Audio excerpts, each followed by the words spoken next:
প্রতীক নিয়ে বেশ কয়েকটি দল নির্বাচন কমিশনকে বারবার বিব্রতকর অবস্থার মধ্যে ফেলার চেষ্টা করছে।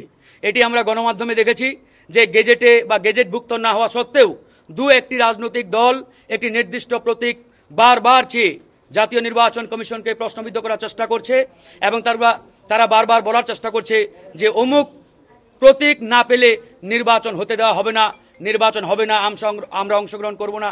এই যে এরকম নানামুখী অধ্যতপূর্ণ বক্তব্য আচরণ, এগুলো আসলে কোনোভাবেই রাজনৈতিক শিষ্টাচারের মধ্যে পড়ে না।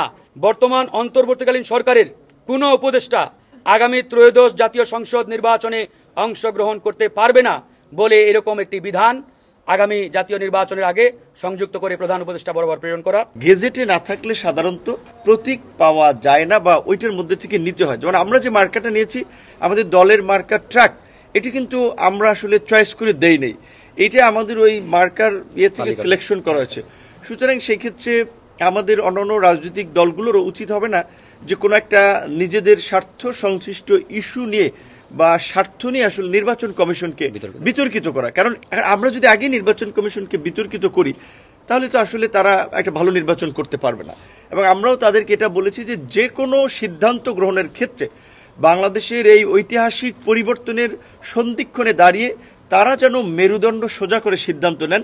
আমাদের সিনিয়র সহসভাপতি ফারুক হাসান যেটা বলেছে, এটা আমাদের দলীয় অবস্থান। আগে কিন্তু এটা নিয়মই ছিল যে কেয়ারটেকার গভর্নমেন্টের সাথে সংশ্লিষ্টরা জাতীয় নির্বাচনে অংশ নিতে পারে না।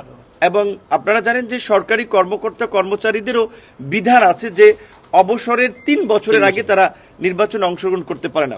সুতরাং সেই জায়গা থেকে আমরা মনে করি অবশ্যই সরকারের উপদেষ্টা কিংবা সরকারের সুবিধাভোগী কেউ যেন এই ইমিডিয়েট নির্বাচনে অংশগ্রহণ করতে না পারে, এই বিষয়টা তো ইলেকশন কমিশনকে কনসার্ন থাকতে হবে, না হলে তো এটার কোনো ইলেকশন প্রশ্নবিদ্ধ হবে।